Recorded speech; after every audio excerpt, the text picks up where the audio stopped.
কি বাবু, গণেশ ঠাকুর ওই রকমই হয়েছে তো, যেরকম তুমি চাইছিলে? হ্যাঁ আঙ্কেল, আমার গণেশ ঠাকুর ঠিক সেই রকমই, যেরকম আমি চাইছিলাম। কি সুন্দর বানিয়েছে আপনি এই গণেশ ঠাকুরকে। আরে বাবু, ইনি গণেশ ঠাকুর বলে কথা। আমি এনার মূর্তি তৈরি করি না, বরং ইনি নিজে যেমন রূপ চান তেমন রূপ ধারণ করেন। আচ্ছা, আমি এক্ষুনি মেহের বললু মা বাবাকে বলছি, আর তারপর আমরা কালকে আমাদের গণেশ ঠাকুরকে নিতে আসব। হ্যাঁ, অবশ্যই আচ্ছা আসবে। ঠিক আছে, তাহলে আমি আসছি। আরে শোনো বাবু, হ্যাঁ, তোমার বাবাকে বলবে কাল সকাল 10টার আগে মূর্তি নিতে যেন চলে আসেন। সেটা কেন?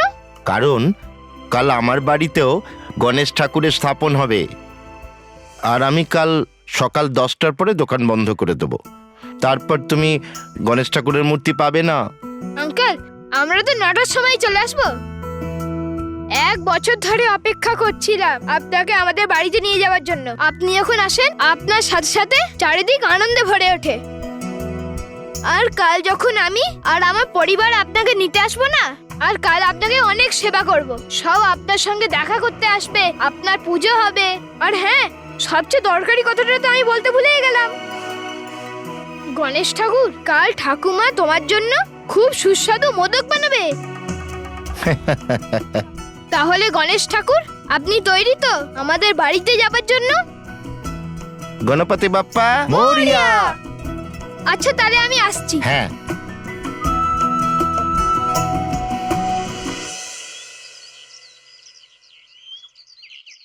গণেশ ঠাকুরের পছন্দের মোদক।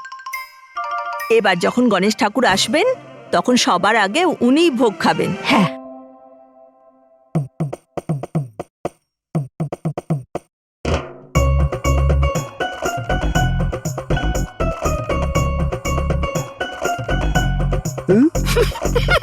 মায়ের হাতের তৈরি মোদক, আহা হা। সরি মা, 1 বছরের অপেক্ষা হয়ে গেছে, এবার আর 1 মিনিট অপেক্ষা করতে পারবো না। আহা হা হা।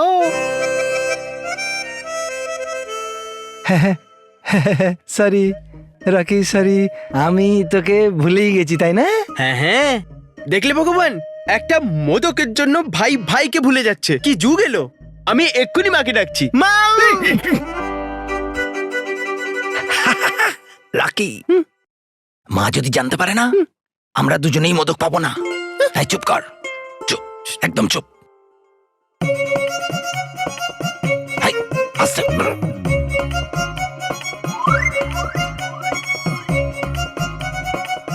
দাদা!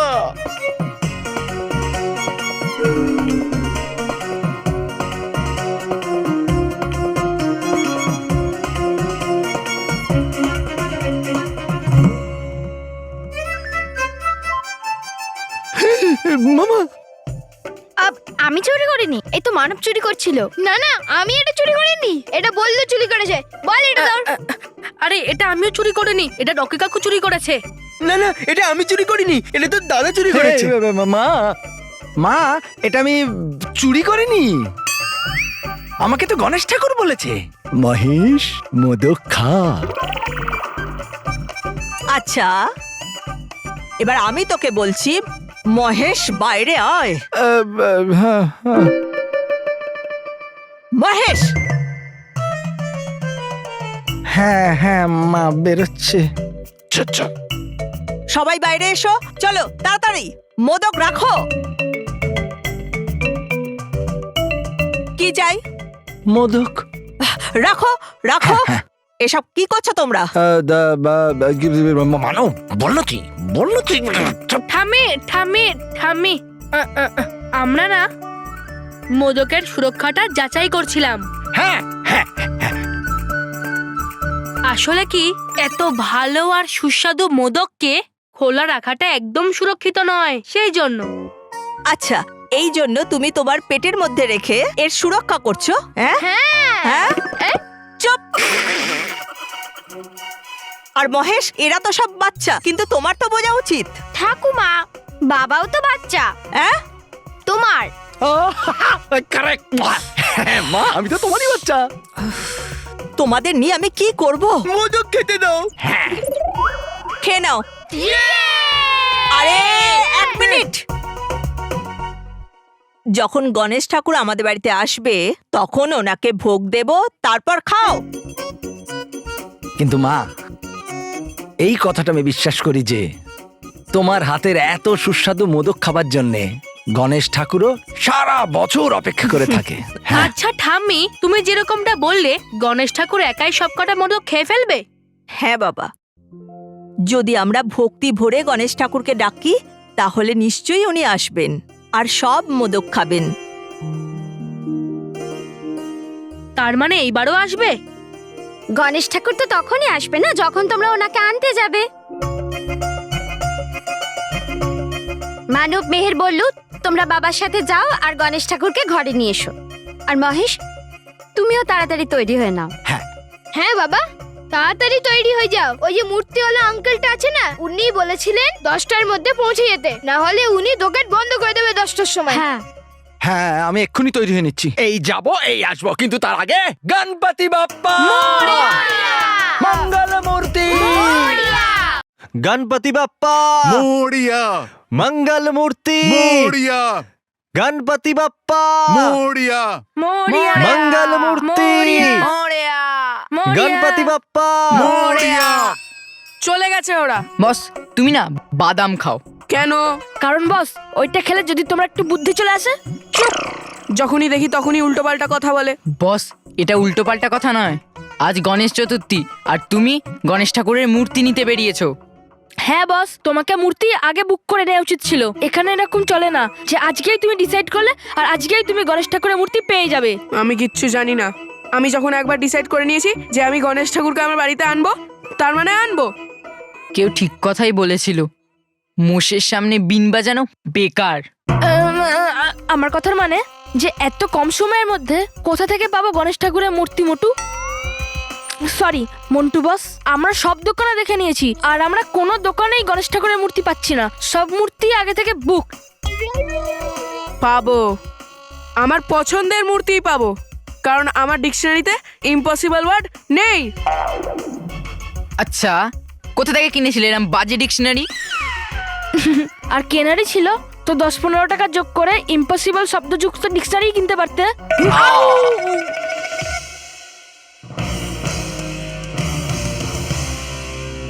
পেয়ে গেছি। কি ডিকশনারি? দেখ, গণেশ ঠাকুরের মূর্তি পেয়ে গেছি।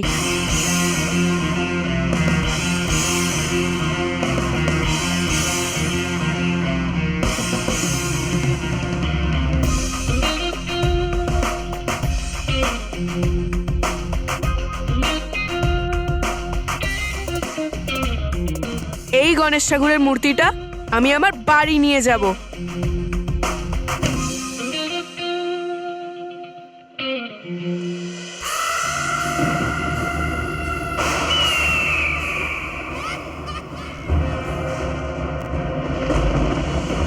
কি ভাবছেন এত পরিভয়ঙ্কর? কোথাও এটা ভাবছেন না তো আপনি আত্মসমর্পণ করার জন্য পরীদের কাছে? আত্মসমর্পণ তো ওই পরীরা করবে। আমার পায়ে পড়ে নিজেদের জীবন ভিক্ষা চাইবে, যখন আমি ওদের পরিলোকের চেহারা বদলে দেব। জানি না বদলাবে কিনা অবস্থা পরিলোকের, নাকি পালাতে হবে আপনাকে নিজেকে, নিজের মুখ লুকিয়ে।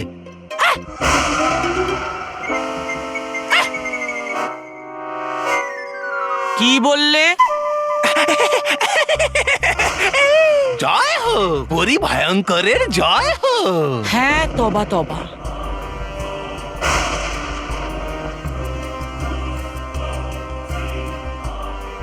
জয়ও হবে আর জয় জয়কারও হবে। খুব উৎসুক না ওই পরীরা আমার সাথে লড়াই করার জন্য? এইবার ওদের পরিলোকের সাথে সাথে ওদের উৎসাহকেও ঠান্ডা করে দেব। কে? কিন্তু কি করে? বদলায় না কখনো আবহাওয়া পরিলোকে? বদলাবে। পরিলোকের আবহাওয়াও আর আমার ভাগ্যচক্র। পরিভয়ঙ্কর কথা তো আপনি বলেন বড় ভালো। কিন্তু হয় সব সময় উল্টোটাই, হয়ে যায় আপনারই উত্তেজনা ঠান্ডা।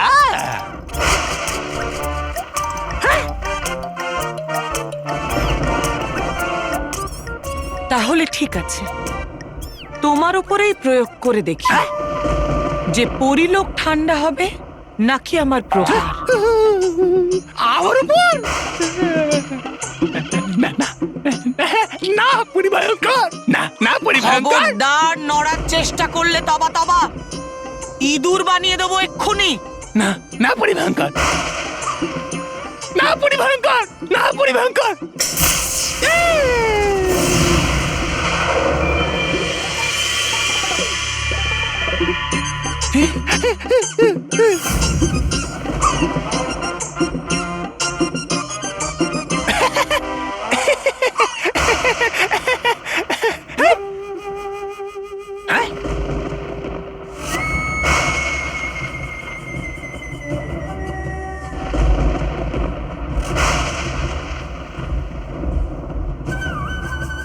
এটা হলো আমার হিমচক্র।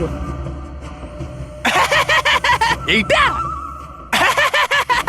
এর হাওয়া দিয়ে তো আমার নাকও ঠান্ডা হবে না। তাই নাকি? এখনই দেখে নেওয়া যাক।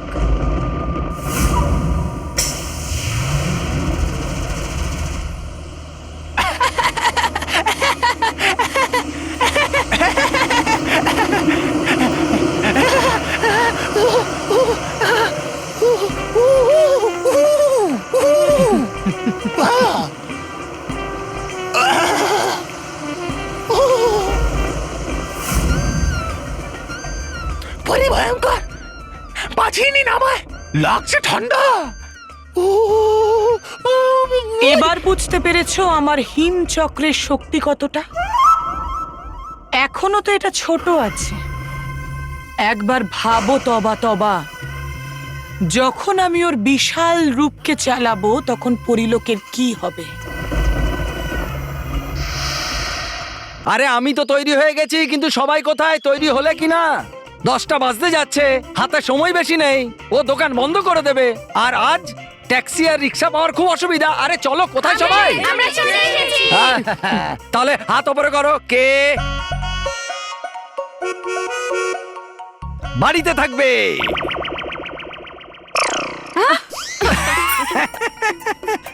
ওকে ওকে ওকে ওকে, চলো তাহলে আবার হাত ওপরে করো। কে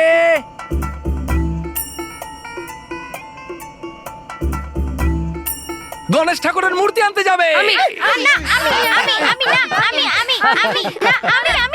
আরে সবাই গণেশ ঠাকুরকে আনতে যাবে তো, মন্দির সাজানো বাকি আছে, আমাকে কে সাহায্য করবে? 1 মিনিট মা। মেহের বাবা, তুই একটা কাজ কর, তুই আমাদের সাথে ঘরে থেকে যা। আমি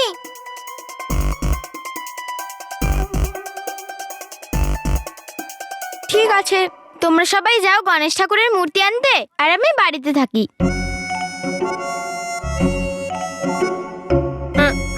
মা, তুমি এত টেনশন কেন করছো? আমি তো আছি ঠাম্মিকে সাহায্য করার জন্য। আর তাছাড়া মেহের এসব সাজানো গোছানো করতে পারে নাকি? হ্যাঁ, এই বললো লাল্লু। আরে আমিও এসব সাজাতে গোছাতে পারি নাকি? আর এই সুযোগে আমি এই সাজানো গোছানোটাও শিখে নেব। তাই মেহের আমি বাড়িতেই থাকি, আর তুমি সবার সাথে গণেশ ঠাকুরের মূর্তি নিয়ে আসো। চলো চলো তাড়াতাড়ি শো। হ্যাঁ হ্যাঁ, ঠাকুমা শো নয় গো। হ্যাঁ হ্যাঁ, ওটাই, সেম টু সেম। যাও তাহলে, 10টা বাজলে দোকান বন্ধ করে দেবে। তাহলে বলো সবাই, গণপতি বাপ্পা মঙ্গল মূর্তি, গণপতি বাপ্পা।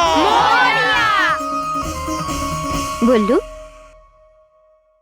তুই জেনে শুনে গেলি না? না, ওই মেহেরের যাওয়ার খুব ইচ্ছা ছিল, সেই জন্য। তোর মনটা অনেক বড়। সবাই তো আগে নিজের কথা ভাবে, আর তুই সবসময় মানব আর মেহের কথাই ভাবিস। তুমিও তো ওদের কথা ভাবার আগে আমার কথা ভাবো, তাই না মা? চলো মন্দির সাজানো শুরু করি। হ্যাঁ হ্যাঁ হ্যাঁ, চলো চলো চলো। আঙ্কেল, গণপতি বাপ্পা। মরিয়া। আরে আঙ্কেল, এটা না, অন্য কিছু। আচ্ছা আচ্ছা, মঙ্গল মূর্তি মরিয়া। আরে আঙ্কেল, আমার গণেশ ঠাকুরের একটা মূর্তি চাই। পরের বছর। পরের বছর না, এই বছরই। আরে বাবু, এবার সব মূর্তি বিক্রি হয়ে গেছে, যে কটা পড়ে আছে এগুলোর অ্যাডভান্স বুকিং হয়ে গেছে। আঙ্কেল, আমি আমার বাবাকে বলে আপনাকে বেশি টাকা দেব, কিন্তু প্লিজ আপনি আমায় আমার পছন্দের মূর্তি দিয়ে দিন। হ্যাঁ, আমার এই মূর্তিটাই চাই, প্লিজ দিয়ে দিন না। সরি বাবু, তোমাকে বললাম না আমি তোমাকে এই মূর্তি দিতে পারি না, কারণ গণপতি বাপ্পা মরিয়া। মঙ্গল মূর্তি মরিয়া। এই মূর্তির অ্যাডভান্স বুকিং হয়ে গেছে। চলো বস, ইম্পসিবল ওয়ার্ড যুক্ত ডিকশনারি নিয়ে নাও। চুপ। আঙ্কেল, বুক করা আছে না? বুক করা ছিল। এবার এই মূর্তিটা মন্টু দ্য গ্রেটেস্ট লেখানির পছন্দ। আপনি চাইলে আমার বাবাকে বলে আপনাকে দ্বিগুণ টাকা দেবো। না 3 গুণ। না 4 গুণ। এই রোহিত কুশল, কম হলো 8 গুণ। রোহিত কুশল। বাবু, গণেশ ঠাকুরের মূর্তি শ্রদ্ধা ভক্তি দিয়ে পাওয়া যায়, টাকা দিয়ে নয়। বস, টাকা তো আমাদের কাছে নেই, সেটা তুমি দিয়ে দাও। শ্রদ্ধাকে আমরা নিয়ে চলে আসছি। চল হ্যাঁ, রোহিত, হ্যাঁ। চল। আরে দাঁড়াও বাবু, তোমরা এই মূর্তি তখনই পেতে পারো যদি এই মূর্তির লোক 10টার আগে মূর্তি নিতে না আসে তখন। কিন্তু আঙ্কেল, এই মূর্তিটা কার? গণেশ ঠাকুরের। মানব ঢালির। মানব ঢালি। ও, মানব ঢালি। দেখলি রোহিত কুশল, গণেশ ঠাকুরও এটাই বলছে যে উনি মানব ঢালির বাড়িতে নয়, মন্টু দ্য গ্রেটেস্ট লেখানির বাড়িতে যেতে চান। এবার আমি মানব ঢালির থেকে এই গণেশ ঠাকুরের মূর্তি নিয়েই ছাড়বো। আঙ্কেল, ঠিক তো? যদি 10টার মধ্যে মানব ঢালি না আসে তাহলে তুমি আমায় এই মূর্তিটা দিয়ে দেবে? হ্যাঁ ঠিক। রোহিত কুশল, ফলো মি। গণপতি বাপ্পা মরিয়া। মঙ্গল মূর্তি মরিয়া। তোরা বুঝে গেছিস তোদের কি করতে হবে? হ্যাঁ বস, আমরা বুঝতে পেরে গেছি যে আমাদের অন্য দোকানে গিয়ে তোমার জন্য মূর্তি আনতে হবে। বস, আমরা তোমার কথা বুঝতে পারি, কারণ বস আজকাল তুমি মানব মেহেরের হাত থেকে রাখি নিতে পারো না, মূর্তিটা আবার কি করে নেবে? বোকার দল! তোদের মানবকে এখানে 10টার আগে আসার থেকে আটকাতে হবে। বস, ওই কাজটা তো তুমিও করতে পারো, শুধু তোমাকে মাঝ রাস্তায় দাঁড়িয়ে থাকতে হবে। যদি আমি মাঝ রাস্তায় দাঁড়িয়ে থাকি তাহলে ওরা এখানে আসতে পারবে না। কি করে? কারণ বস, হাতি যদি মাঝ রাস্তায় দাঁড়িয়ে পড়ে তাহলে ট্রাফিক জ্যাম হয়ে যায় না। ও, হাতি। হাতি মাঝ রাস্তায় দাঁড়িয়ে যায়, রাইট? গণেশ ঠাকুর দেখছেন? হ্যাঁ। হ্যাঁ, গণেশ ঠাকুর দেখছে তো, তাই মন দিয়ে শোনো। হ্যাঁ, তাহলে আমি কি বলছিলাম? হ্যাঁ, মানব মেহেরকে তোদের এখানে 10টার আগে আসার থেকে আটকাতে হবে। আজকে এটা গণেশ পুজোর প্রথম দিন, রাইট? তাহলে ওরা অটো বা ট্যাক্সি কোনোটাই পাবে না, তাই তোরা আমার গাড়ি নিয়ে যা, আর ওদের এখানে আনার বাহানা দিয়ে পুরো মুম্বাই দর্শন করা 10টা অবধি, বুঝলি? আর যেই 10টা বাজবে গণেশ ঠাকুরের মূর্তি আমার হয়ে যাবে। কিরম লাগলো আমার প্ল্যান? গুড প্ল্যান বস, গুড প্ল্যান। কিন্তু বস, একটা জিনিসই নেই। কি কমতি? পিৎজা আর বার্গারের। চল কুশল, চল চল চল। হ্যাঁ, চল চল। 9টা বেজে গেছে, 10টা বাজতেই গণেশ ঠাকুরের মূর্তি আমার হয়ে যাবে। এই মূর্তি আমার হওয়া থেকে আমাকে বালবিরও আটকাতে পারবে না।